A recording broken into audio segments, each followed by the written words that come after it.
When I first got married to Henrik, all them years ago, and he wanted the big, you know, Yorkshire country mansion, and we were looking up in North Yorkshire at the time, and we saw this place that he absolutely fell in love with, but it was in its own grounds and up a driveway and all the bit, and I was like, yeah, I wouldn't like that. I don't want this at all. And my mother went, it's not on a bus route, I'm not going. She likes to use her bus pass no matter what. Yeah. And the thing is, that's what I've thought. I've said to my mother, what is it that you want in a house? And that's why we've talked about. And she says, I want to be on a bus route and I want to see my neighbours. Because if I can see them, that means they can see me. Yeah. So, and she feels safe now, and I'm very safe, and I know that if she is on her own, I've got some wonderful neighbours around where I am, and they all look out for each other. And I think that is so important. Well, it is to me personally and my family. Yeah. So I don't want to live in rural. I don't at all. No, I'd be too scared. It's lovely. I like it. It's too dark. We like you being I out like there the sheep. too. Yeah. You like the sheep, do you?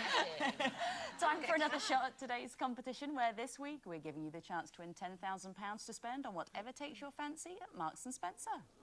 A patisserie is known for selling which of the following? Is it A, fruit and vegetables, B, newspapers and magazines, or C, cakes and pastries?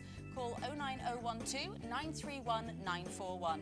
Calls cost £1 from BT landlines. Call from other networks may be higher, and for mobiles will be considerably more. Text A, B or C to 63303. Text cost £1 plus one standard network rate message. Digital satellite viewers can enter by pressing their red button now, and you can also enter for free at itv.com. Entrance must be 18 or over. All lines close at 10 a.m. on Saturday, 13th of September.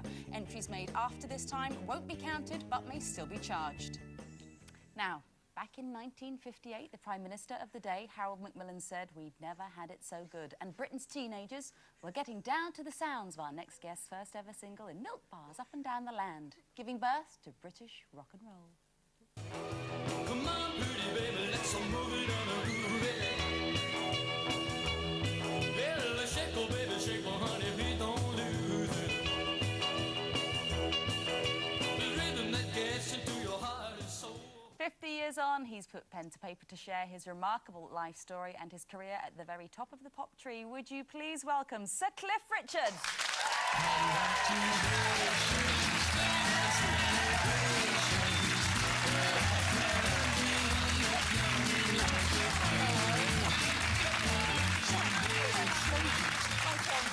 Congratulations. I can't believe it.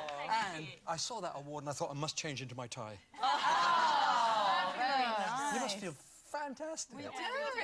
Actually, yeah, we do feel a bit under par, actually. Well, I've been watching you. I'm not quite sure what you got up to, but it sounded good. Yeah, we had a great time. Listen, when you sort of see clips like that of yourself all those many moons ago, yeah, does it seem like a different person? in a way it does. When I look at it, it's definitely a different person. But in actual fact, the 50 years seems to have gone like a flash. Yeah. Because there was so much to do all the time, you know, and so therefore it's just gone. It's only now that I'm starting to reflect and think, oh my goodness, it was that long ago, 50 years ago, 5 years before the Beatles, before the Stones.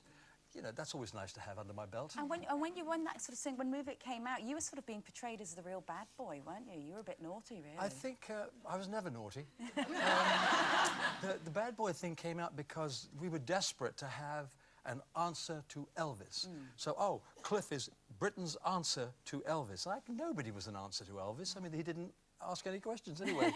He just did his thing. But they kind of wanted to say that I was... Mind you, they said, this man is too sexy for television. I mean... Really? Do you know, I agree with them. So do I. It's still true, but they don't say it anymore. If only they would. But 50 years, do you ever get bored? Do you know what? I mean, doing what you do, do you? No, sometimes I get tired. People have asked me that after a tour. You do a tour and maybe it lasts 3 months. It's not every day. We have breaks every now and then, days off here and there. What I come off feeling is really physically drained. And you think, oh, no, why do I do this? And about 2 days later, you think, I wonder what I'm going to do next. It just never gets boring. So you carry on and do it again, yeah. Also, absolutely. do you find from when you started and then it changed so dramatically, didn't it, the whole pop industry? Oh, yeah. And not in a good way in many ways, for in people many like ways, yourself. I mean, apart from the fans were always with you all the way, but, you know, the radio station stopped Well, radio is, to me, rock and roll and radio are hand in glove, you know. I can remember times when Bruce Walsh and he was producing some stuff for me, and we weren't sure how this record sounded. We'd phoned Roger Scott, who was at Capitol Radio, wheel him down a CD, or, no, in those days, cassette. He would play it over the air, and we would get in the car and listen to it and go, oh, no, we need more guitar and a bit more bass. I mean, I don't know that could ever happen anymore. So radio and rock and roll went together. They've now become compartmentalized, you know. Some stations just play this stuff, some people play this stuff, some people aim at 10-year-olds, some at 100 years old, and I get played on the 100-year-old ones. I was going to say, are you on the radio now? Because you were famously banned, weren't you, from Radio 2? Well, I don't know that they actually banned me. For some reason, they didn't. They took you off the playlist, didn't they? It was Millennium Prayer. It's strange to me that that record, which was not... I don't think it was a particularly... controversial thing. In fact, when I chose to do it, the first idea had come my way, and I said, "You're talking about the Lord's Prayer sung to Auld Lang Syne," and behind my back I'm going, ugh, because it sounded such a dreadful idea. Then I heard the demo and I thought, wait a minute, there's all harmonies we could do here. And I thought, for the millennium, what a great theme to have, that we say, let's look forward to the future, please. Keep us fit, keep us fed, help us to be forgiving to the world. And I thought it was a great millennium theme. Not the greatest record I've ever made. I love your new single. I just have you absolutely... heard it already? I've heard it. I had a little sneak listen. Oh, great. Okay. And there's a lyric in it it's called Thank You for a Lifetime, isn't it? And you're going to perform for us at the end of the show.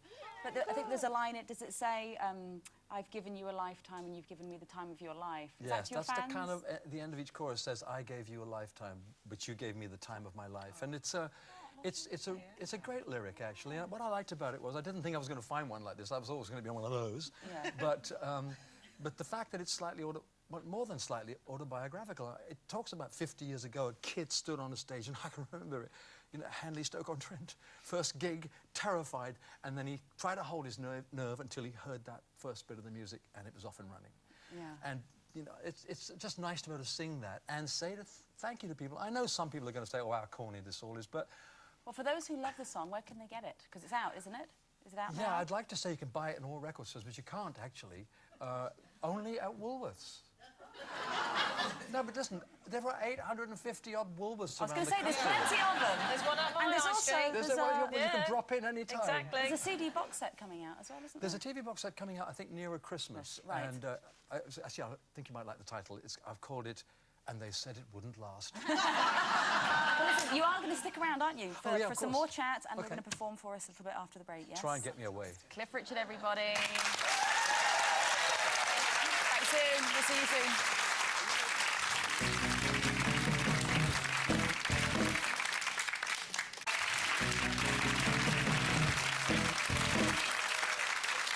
Welcome back to the final slice of today's Luton, where we're still here with Sir Cliff Richard.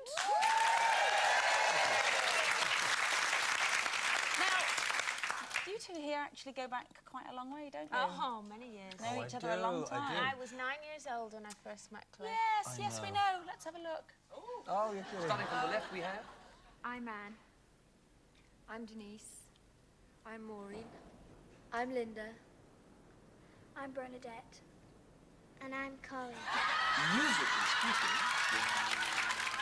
And... Maureen.